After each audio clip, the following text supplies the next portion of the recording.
सभी भक्तजनों को बहुत बहुत साधुवाद। आइए मैं आप लोगों को एक ऐसी कथा सुनाता हूँ। श्री हनुमंत लाल जी महाराज की धर्म पत्नी श्री सविता मैया अर्थात मछली देवी, जिनसे पुत्र मकरध्वज का जन्म हुआ। यह कथा अक्सर लोगों के मन में एक शंका का विषय है कि आखिर यह क्या कहानी है, या क्या राज्य है, या क्या पूर्व जन्म का कार्य है जो इस जन्म में मछली रूपी मां से एक पुत्र का जन्म हुआ, और जिसने ब्रह्मचर्य व्रत रहते हुए भी हनुमंत लाल जी महाराज की पत्नी कहलाने का एक सुंदर सुयोग्य वेदों में पुराणों में स्थान पाया। आइए इस कथा की तरफ चलते हैं। एक समय की बात है, रावण जब ले गया दोनों भ्राता साथ, हनुमत पहुँचे लेन को प्रभु श्री को तत्काल। रावण की मदद करने के निमित्त भगवान श्री रामचंद्र जी और लक्ष्मण भैया को पातालपुरी में हरण कर ले गया। प्रातः काल हनुमंत लाल जी महाराज को पता चला। हनुमंत लाल जी महाराज झट स्वयं तत्काल पातालपुरी के तरफ उन्होंने प्रस्थान किया, और पातालपुरी के प्रथम द्वार पर जब पहुंचे तो देखा कि एक वानर रूप में बालक रक्षा करना है। हनुमंत लाल जी महाराज ने अंदर प्रवेश करने का साहस किया। बालक ने रोका। हनुमान जी महाराज ने कहा, हनुमत बोले जाना है मिलना है अहि रावण से, द्वारे पर से हट जाओ मिले दो तुम तिमारी से। अय बालक, अय वीर, द्वार पर से हट जाओ, हमें जल्द ही अहि रावण से मिलना है। बालक बोला, आज्ञा है कोई ना अंदर जावेगा, हे वीर रूप को पहले ध्वज आज्ञा ले करके आवेगा। हे वीर, पहले रुको, मैं आज्ञा लेकर के आऊंगा, तब आपको अंदर जाने की अनुमति है। पर हनुमंत लाल जी महाराज तो क्रोध में स्वामी वही रावण ले आया। हनुमत बोले, समय नहीं है, हट जाओ हमें जाना है, वरना प्राण गंवाओगे तुमने न अभी तक जाना है। वरना तुम प्राण गंवाओगे बालक, तुम अभी तक हमें जानते नहीं हो। वह द्वार पर विराजमान योद्धा ललकार कर बोला, आप भी हमें नहीं जानते हो। बालक बोला, बस सावधान, प्रबल युद्ध बलधारी हूँ, हनुमत मेरे पीर पिता हैं, मकरध्वज बलधारी हूँ। हनुमान हमारे पिता हैं, मैं उनका पुत्र मकरध्वज हूँ, अब जानते नहीं है शायद। हनुमंत लाल जी महाराज को आश्चर्य हुआ, हमारे पुत्र? अरे तुम हमारे पुत्र कैसे हुए? प्रभु की लीला को कोई नहीं जान सकता है। श्री वाल्मीकि जी महाराज इस कथा का प्रारंभ रसस्वादन वर्णन कर रहे हैं। उसी समय कुछ भक्तों ने पूछा कि हे स्वामी, यह क्या माया है? उसी समय श्री वाल्मीकि जी महाराज ने बतलाया कि सुनो, यह क्या माया है। एक समय की बात है, जब समुद्र मंथन हुआ, समुद्र मंथन से बहुत सारे रत्न निकले, बहुत सारी मड़ियां निकली। उसी समुद्र मंथन से दो मालिकाएं निकली, कमला और सविता। कमला को तो भगवान विष्णु ने ग्रहण कर लिया, विष्णु पत्नी लक्ष्मी मैया हो गई। सविता मैया ने प्रण किया, हमें भोलेनाथ वर चाहिए। भोलेनाथ की वर के कामना के निमित्त उन्होंने बड़ी घनघोर तपस्या की। अंत में भगवान भोलेनाथ प्रकट हुए। सविता मैया ने वरदान मांगा कि हे स्वामी, हे नाथ, मैं आपको पति रूप में ग्रहण करना चाहती हूँ। भगवान भोलेनाथ हंसे, बोले सविते, ये नहीं हो सकता, या तो सती जी को वर प्राप्त है। प्रभु बोले, सविते सुन लो, ये तो असंभव होना है वरदान सती को, ये हर बार सती पति होना है। ऐसी बात सुनकर के सविता मैया को तो बड़ा आश्चर्य हुआ। बोली, हे स्वामी, अब हमारे प्रण का क्या होगा?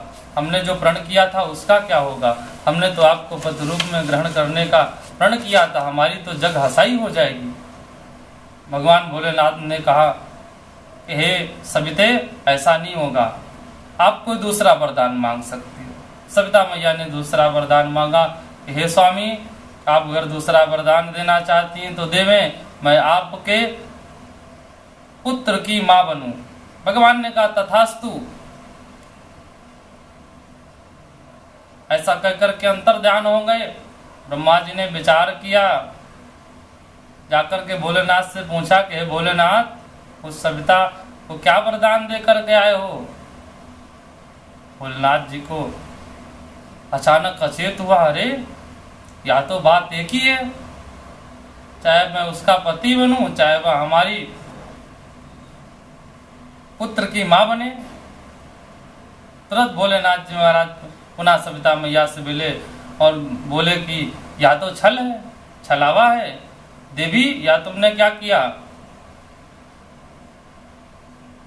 ब्रह्मा जी के समझाने पर सविता मैया को भगवान भोलेनाथ ने एक युक्ति बतलाई कि हे देवी, त्रेता में हमारा जन्म होगा, प्रभु श्री राम के हम परम सेवक होंगे, सीता मैया का हरण रावण श्रीलंका में कर ले जाएगा और मैं मैया का पता लगाने जाऊंगा, लंका का दहन करूंगा और वहां से जब लौटूंगा तो तुम त्रेता में मछली रूप में समुद्र में होगी और मेरा श्रम बिंदु गिरेगा, उसे पान कर कर आप हमारे पुत्र की मां बनेंगे। ऐसी युक्ति बतला करके भगवान भोलेनाथ अंतर्ध्यान हो गए।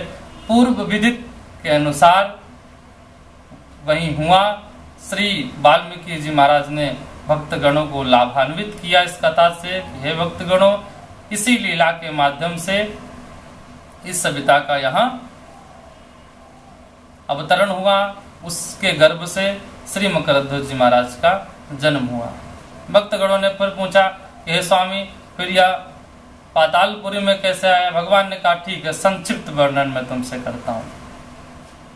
एक समय श्री हिरावण तट पर बालक देखा है, हष्ट पुष्ट चंचल शरीर ये बालक किसका बेटा है।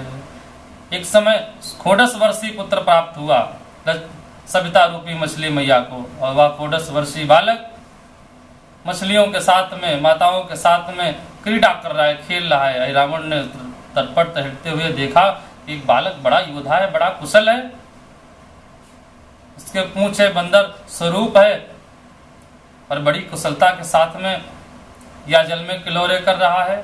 जाकर के पूछा तुम कौन हो। उसने बताया कि मैं मकरध्वज हूँ, हमारे हनुमंत लाल जी महाराज पिता हैं, ये हमारी मैया हैं। रावण ने सोचा कि बड़ा योद्धा है, इसको अपने यहाँ ले चलेंगे, अपना अंगरक्षक बनाएंगे। सविता मैया से कहा हे सविते, हे मछली, मैं तुमसे कुछ वार्तालाप करना चाहता हूँ और इस वार्तालाप से तुम्हारा बड़ा लाभ होने वाला है। अहिरावण सब हाल लिया और माँ से कट बोला, महल चलो बनो पट रानी, दुष्ट दृष्टि नियति डोला। हमारे महल को चलो, मैं तुम्हें पटरानी बनाकर रखूंगा, सभी रानियां तुम्हारी सेवा में होंगी। ये कटु अदृष्टता भरे शब्दों को सुनकर के मकरध्वज महाराज को क्रोध आ गया। मकरध्वज ने तुरंत वहीं अहिरावण को ललकार दिया और मल्ल युद्ध में अहिरावण के बालक ने जड़ में थाड़ दिया। मल्ल युद्ध होने लगा। मल्ल युद्ध में कुछ ही क्षणों में मकरध्वज जी महाराज ने अहिरावण को परास्त करने की स्थिति पर ला दिया, कंगाल पर ला दिया। अहिरावण मायावी है, जान गया कि मैं इस बालक से परास्त हो जाऊंगा। अपनी माया दिखलाई, राजनीति दिखलाई और युद्ध विराम करने के लिए कहा और सविता मैया से हाथ जुड़ करके शरणों में गिर गया कि हे माते, मैं क्षमा चाहता हूँ, आप राजमाता के सिंहासन पर विराजमान हो, हमारी पातालपुरी में निवास करें। सविता मैया ने उसकी विनती स्वीकार की। अहिरावण ने लक्ष्मी की बहन सविता रूपी मैया उस मछली को राजमाता का वरदान, राजमाता के सिंहासन पर बिठाया, वरदान प्राप्त किया और मकरध्वज जी महाराज को अपना अंगरक्षक हुआ श्रेष्ठ सेनापति घोषित कर दिया। आज वही श्रेष्ठ सेनापति मकरध्वज हनुमंत लाल जी महाराज से यहाँ मिला। हनुमंत लाल जी महाराज धन्य हो गए, बालक भी धन्य हो गया। अग्रिम कथा श्री रामचरितमानस में आती है, आप सबको विदित है। इस प्रकार इस पावन कथा को सुनाया। आप लोगों को कैसी यह कथा लगी आप लोग निश्चित बताइएगा। लाइक करिए, शेयर करिए, कमेंट करिए। और आप लोग जो भी कथा सुनना चाहते हैं, जिस विषय में जानना चाहते हैं, आपके मन में जो भी शंकाएं हैं श्री रामचरितमानस को लेकर के, श्रीमद्भागवत महापुराण को लेकर के, आप निसंकोच कमेंट कर सकते हैं। हम प्रयास करेंगे कि नर्मदेश्वर महादेव के तत्वावधान में, उनकी कृपा से, प्रामाणिकता के साथ में आपको आपकी कथाओं से लाभान्वित करवाया जाए। जय श्री नर्मदेश्वर महादेव।